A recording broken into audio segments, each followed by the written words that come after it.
शुरू करते हैं अल्लाह के बाबरकत नाम से जो बड़ा मेहरबान और नहायत रहम वाला है। तमाम तारीफ़ें मेरे अल्लाह रब्बुल इज़्ज़त के लिए हैं। खौफनाक कहानियों के मुअज़्ज़िज़ नाज़रीन को मेरी तरफ से अस्सलाम वालेकुम। उम्मीद करती हूँ आप सब लोग खैरियत से होंगे, जहाँ होंगे खुश होंगे और मेरे चैनल की खौफनाक कहानियों को बेहद पसंद करते होंगे। आज आप लोगों के लिए बहुत ड्रामी कहानियाँ लेकर आई हूँ जिन्हें आप लोग बहुत पसंद करेंगे। ठंड अभी भी है तो जल्दी से कंबल ओढ़ लीजिए और चाय ले लीजिए, क्योंकि खौफनाक कहानियों की एक बहुत ही ड्रामी एपिसोड आप लोगों के लिए लेकर आई हूँ। सिलसिला शुरू करते हैं आज की खौफनाक कहानियों का।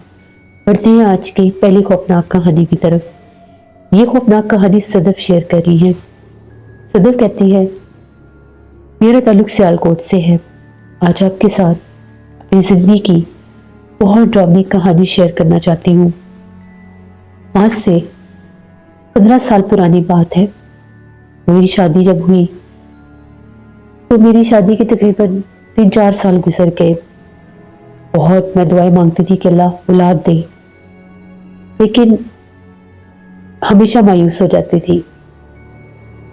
मैंने अपनी एक मेट से कहा, मेरी काम करने वाली थी, मैंने उससे कहा कि मुझे किसी तावीज़ वाले के पास ले जाओ। मैंने सुना है कि बाज़ औक़ात तावीज़ात करवाने से भी अल्लाह पाक औलाद दे देता है।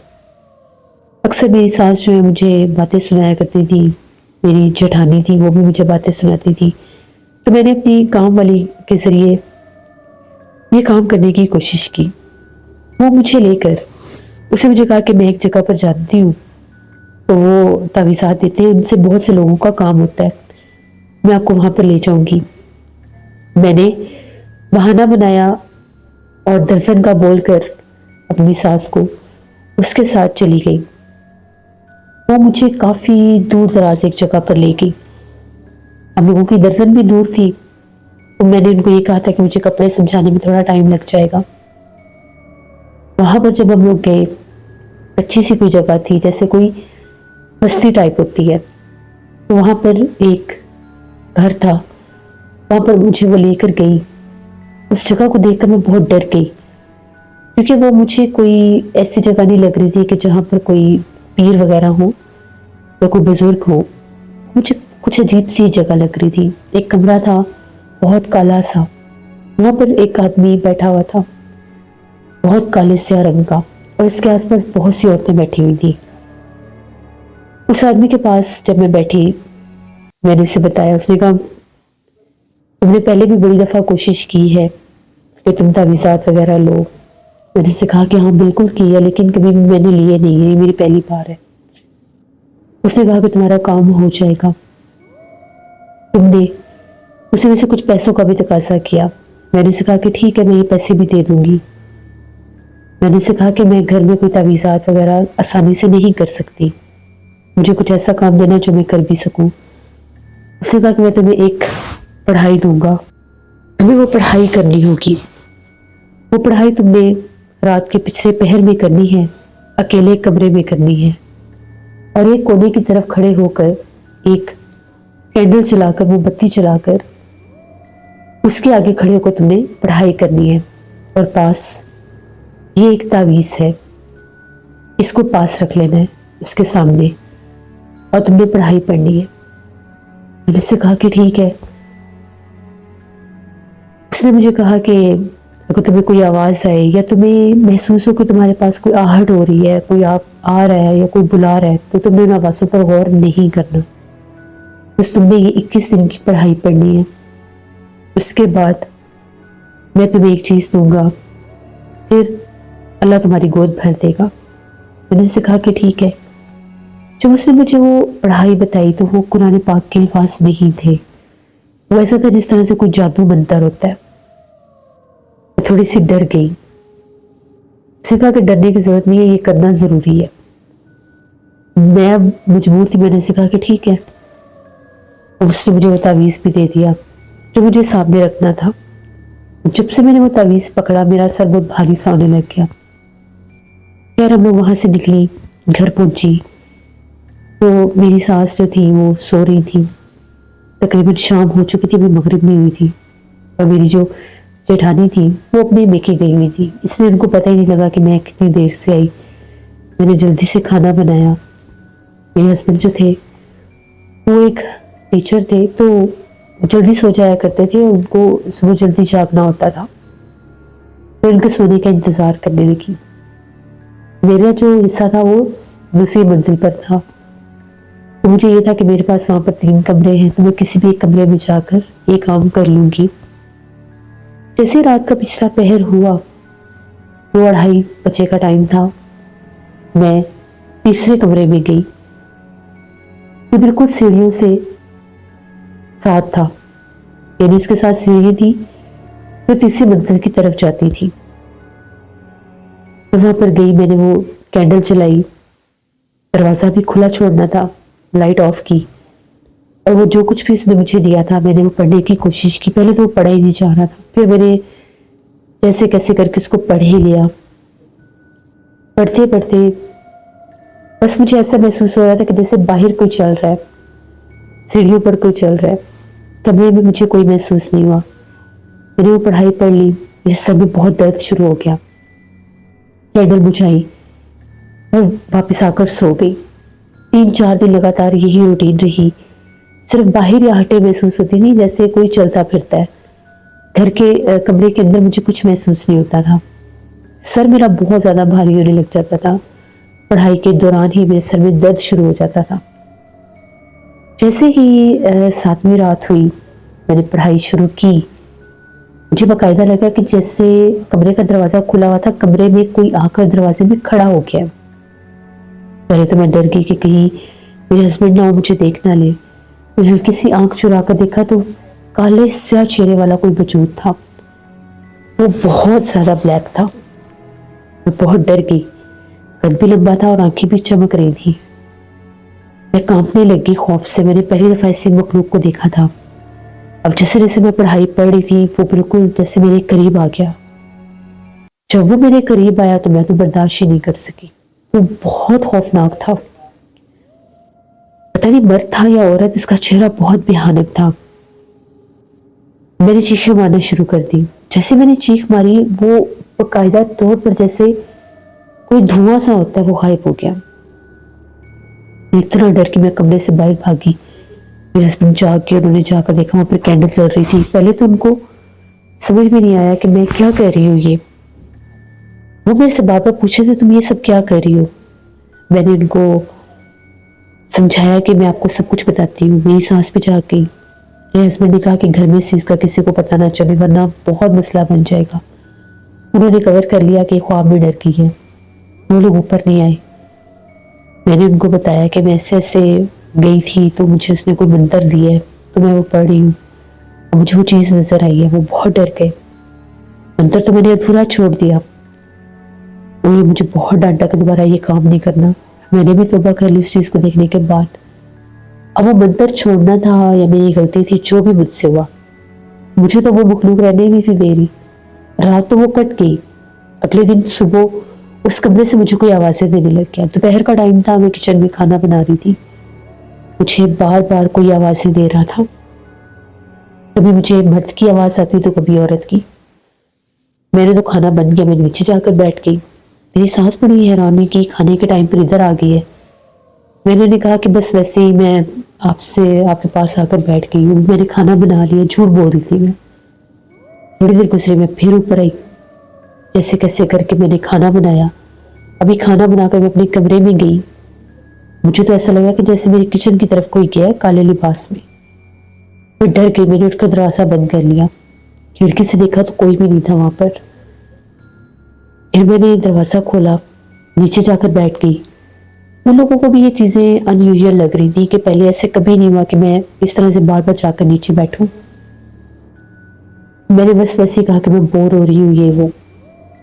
जब शाम होने वाली होगी तो मैं ऊपर चली गई। शाम हुई, मैंने आकर ऊपर लाइट जलाई, सहन की लाइट जलाई।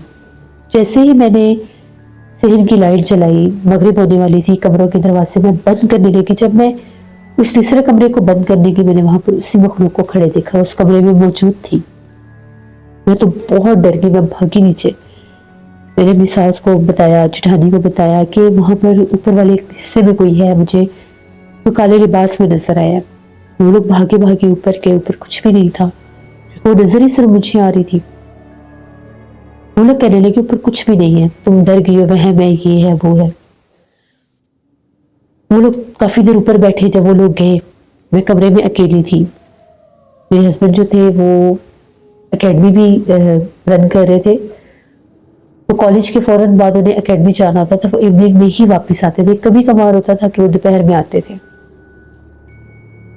ان کو میں ان کا انتظار کرنے لگی. رات کے 8 بج گئے. جیسے میں کمرے میں اکیلی تھی پھر مجھے کوئی آوازیں دینے لگ گیا. اور اب ان آوازوں میں اتنا خوفناک پن تھا کہ جیسے کوئی بڑی لے کے ساتھ میرا نام لے رہا ہے. بہت بھیانک آواز تھی اور مجھے ایسا لگا جیسے کسی نے جھانک کر کمرے کے اندر بھی دیکھا ہے. میں تو پھر بھاگی نیچے. میں نے کہا کہ میں نے اوپر نہیں رہنا, مجھے تو بار بار کوئی آوازیں دے رہا ہے اور مجھے جیسے کوئی نظر آ رہا ہے. وہ لوگ الگ پریشان ہو گئے.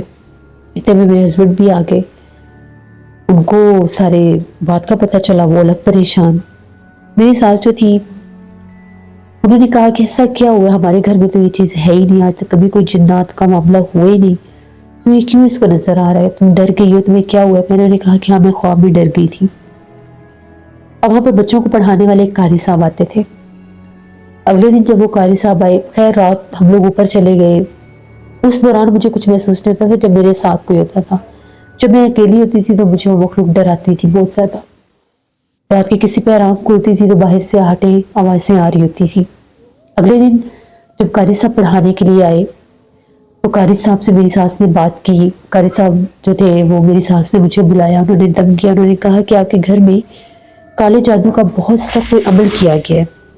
یہاں پر کالے جادو کی باقاعدہ پڑھائی ہوئی ہے اور یہ وہ مخلوق ہے. یہ تو جنات ہیں, بھوت پریت ہیں, اور یہ ایسی مخلوق کی حاضری ہے. یہ تو ایسی تنگ کرے گا. یہ کبھی عورت کے روپ میں ظاہر ہوگا, کبھی مرد کے روپ میں ظاہر ہوگا. یہ کس نے پڑھائی یہاں پر کی ہے. انہوں نے تو صاف بول دیا. میں نے تو رونا شروع کر دیا. میں ڈر گئی اور میں نے یہ کہا کہ یہ غلطی مجھ سے ہوئی ہے. میں نے خیر ساری بات بتائی کہ میں نے یہ کام کیوں کیا اور میں کیسے گئی. میں نے اپنی میڈ کا نام نہیں لیا. میں نے بس یہ بتایا کہ مجھے کسی نے بتایا تھا. میری کوئی فرینڈ تھی, کیونکہ میں نے اسے بھی بچانا تھا. وہ غریب عورت تھی, اس کی نوکری چلی جاتی اگر میں سچ بولتی تو. ان قاری صاحب نے یہ کہا کہ یہ تو آپ کے گھر میں باقاعدہ پڑھائی ہوگی, عمل ہوگا, تب اس مخلوق سے جان چھوٹے گی, ورنہ وہ اسے ایسے ہی تنگ کرے گی. وہ جو قاری صاحب تھے کسی عامل کو جانتے تھے. وہ شام تک ایک عامل کو لے آئے. ان عامل نے اوپر اسی کمرے میں جا کر پڑھائی کی. وہ مخلوق تو وہاں پر موجود تھی. وہ حاضر ہوگی وہ مخلوق, اور اس نے جیسے عامل کو اپنا ظاہر کیا اور یہ کہا کہ میں یہاں سے نہیں جاؤں گی کیونکہ مجھے حاضر کیا گیا اور میں کالے جادو کے منتر سے آئی ہوں. جو کالا منتر یہاں پر پڑھا گیا ہے میں اس کی ہی مخلوق ہوں, اور جس نے پڑھا میں تو اس کے ساتھ رہوں گی. ایسی باتیں انہوں نے ہمیں بتائی باقاعدہ. 3 دن وہ لگاتار آتے رہے. مغرب کے بعد وہاں پر انہوں نے عمل کیا, کوئی پڑھائی کی, کچھ چیزیں منگوائی. میرا لباس بھی تھا جس پہ میں نے عمل کیا, وہ لباس بھی لیا. اس پر بھی کچھ پڑھائی کر کے انہوں نے کہا کہ اس کو جلانا ہے چھت کی 3ری منزل پر جا کر. مجھے تو اکیلے ڈر لگتا تھا. انہوں نے کہا کہ ساتھ تمہارا شوہر جا سکتا ہے. ہم دونوں جب چھت پر جلانے کے لیے گئے, رات 12 بجے جلانا تھا اسے. جیسے ہم نے اس لباس کو آگ لگائی, باقاعدہ ایسا لگ رہا تھا اس طرف ہم ہیں اور دوسری طرف کوئی بیٹھا ہوا ہے پاؤں کے بل. ہم نے اسے خود دیکھا. ہم لوگ اتنا ڈر گئے, لیکن وہ حصار میں تھے, اللہ کا شکر ہے بچ گئے. جب وہ کمرہ جل گیا تو اس کی کچھ راکھ لے کر نیچے آئے. انہوں نے وہ راکھ لے کر اس کے بعد پڑھائی کی اور اس راکھ کو اس کمرے میں پھینک کر دروازہ بند کر دیا اور کہا کہ 11 دن یہ دروازہ بند رہے گا. 11ویں دن آ کر پھر میں دیکھوں گا کہ وہ مخلوق یہاں پر ہے یا نہیں. جب وہ کمرہ 11 دن بند رہا تو مجھے کسی نے آواز نہیں دی, نہ ہی مجھے کوئی نظر آیا, لیکن اس کمرے سے کسی کی آوازیں سنائی دیتی تھی, جیسے کوئی کچھ بولتا ہے یا کوئی کچھ روتا ہے. رونے کی آوازیں بھی آتی تھی. وہ کوئی مدھم سی, کبھی عورت کی کبھی مرد کی, اور آتی بھی رات کے اس پہر میں تھی جب میں وہ کالا منتر پڑھتی تھی اور عمل کرتی تھی. اس دوران جو میرے سسرال والے تھے ان کو بھی اپنی غلطی کا احساس ہوا کہ ہم اسے بار بار کہتے تھے, تنگ کرتے تھے, اسی لیے اس نے مجبور ہو کر تو یہ راستہ اختیار کیا. ان لوگوں کو بھی اس چیز کا احساس ہوا. وہ لوگوں نے بھی پھر کہا کہ ہم دوبارہ ایسا بالکل بھی تم سے کوئی اس چیز کی ہم ڈیمانڈ نہیں کریں گے، اللہ نے اگر دینا ہے تو انشاءاللہ اللہ ضرور دے گا۔ پھر اس کے بعد تقریباً 11ویں دن وہ آئے، آ کر انہوں نے پڑھائی کی، دروازہ کھولا، وہاں پہ وہ بیٹھ کر جب انہوں نے پڑھائی شروع کی تو وہ مخلوق جا چکی تھی۔ پھر مجھے انہوں نے حفاظت کا ایک تعویذ دیا اور کہا کہ اللہ پر یقین رکھو، اللہ پر بھروسہ رکھو، یہ اللہ کے ہاتھ میں ہے، جب اللہ چاہے جسے چاہے وہ نوازتا ہے۔ 1 سال میں نے مسلسل دن رات عبادت کی، قرآن پاک پڑھا، اللہ سے اپنی غلطی کی معافی بھی مانگی، تو اللہ کا کرم میرے پر ہو گیا، اللہ نے مجھے بھی اولاد سے نوازا۔ لیکن وہ جو کالا منتر پڑھنے کی جو میں نے غلطی کی، اس کا جو میں نے جو کچھ بھی دیکھا وہ میں کبھی بھول نہیں سکتی۔ وہ آوازیں آنا، اس مخلوق کو اپنے قریب دیکھنا، وہ آج بھی جب مجھے وہ باتیں یاد آتی ہیں تو میری رونگٹے کھڑے ہو جاتے ہیں۔ میری اس سٹوری سے میں آپ کے سبھی سننے والوں کو یہ میسج دینا چاہتی ہوں، کبھی بھی کالے جادو کے راہ پر نہیں چلنا چاہیے، کبھی بھی کالے منتر، جادو کی پڑھائی اور عملیات نہیں کرنے چاہیے، کیونکہ یہ مخلوقات جادو کے ذریعے ظاہر ہو جاتی ہیں اور پھر اس انسان کو بہت زیادہ تنگ کرتی ہیں۔ اللہ کا شکر ہے کہ میرے نواز نے اس بات کو سمجھا اور مجھے اس کا کوئی اور نقصان نہیں ہوا۔ تو یہ میری ایک کہانی تھی۔ بہت شکریہ صدف آپ کا، جس سے اللہ پاک نے انسان کی قسمت میں ہر چیز لکھ دی ہے، اس کو کب ملنی ہے، کیسے ملنی ہے، وہ اس کو ملتی ہی رہتی ہے۔ کبھی کبھی اللہ پاک اپنے انسانوں کا صبر آزماتا ہے، وہ کتنا صبر کرتے ہیں، وہ اسی راستے پر قائم رہتے ہیں یا پھر اپنا راستہ بھٹکتے ہیں۔ تو کبھی بھی اپنے راستے سے بھٹکنا نہیں چاہیے، اللہ پر بھروسہ رکھیں، جو لکھ دیا گیا ہے وہ ملنا ضرور ہے۔ کبھی کبھی کچھ چیزوں میں دیر بھی ہمارے فائدے کے لیے ہی ہوتی ہے۔ نماز پڑھ کر، قرآن پاک پڑھ کر اپنے حق میں خود دعا کیا کریں۔ اگر کسی ایسے مجبور انسان کو دیکھتے ہیں تو اس کے حق میں بھی دعا کیا کریں۔ کہتے ہیں کہ جب آپ کسی کے لیے دعا کرتے ہیں تو آپ کی اپنی دعا بھی اللہ سن لیتا ہے۔ یہ تھی آج کی خوفناک کہانی۔ اپنا فیڈ بیک مجھے ضرور دیں، آپ لوگوں کو کیسی لگی، آپ لوگ بھی اپنی خوفناک کہانیاں شیئر کر سکتے ہیں ڈسکرپشن باکس میں دیے گئے ای میل آئی ڈی nosheen57@gmail.com پر۔ اس کے علاوہ آپ لوگ مجھے کمنٹ باکس میں بھی سٹوری شیئر کر سکتے ہیں۔ نانا جی کی کہانیوں میں بہت ڈراؤنی کہانیاں ہیں کہ اس کو بھی وزٹ کریے گا اور سبسکرائب کریے گا۔ پرسرار واقعات میں انشاءاللہ کل سے واقعات شروع ہوں گے، ان کو بھی وزٹ کریے گا اور سبسکرائب کریے گا۔ انشاءاللہ کل پھر ملاقات ہوگی کسی نئی خوفناک کہانی میں۔ جو لوگ چینل کو وزٹ کرے ہیں ابھی تک سبسکرائب نہیں کیا تو میرے چینل کو ضرور سبسکرائب کریں، یہاں پر آپ لوگوں کو بہت ڈراؤنی کہانیاں سننے کو ملتی رہیں گی۔ Thank you for listening my stories, stay tuned, اللہ حافظ۔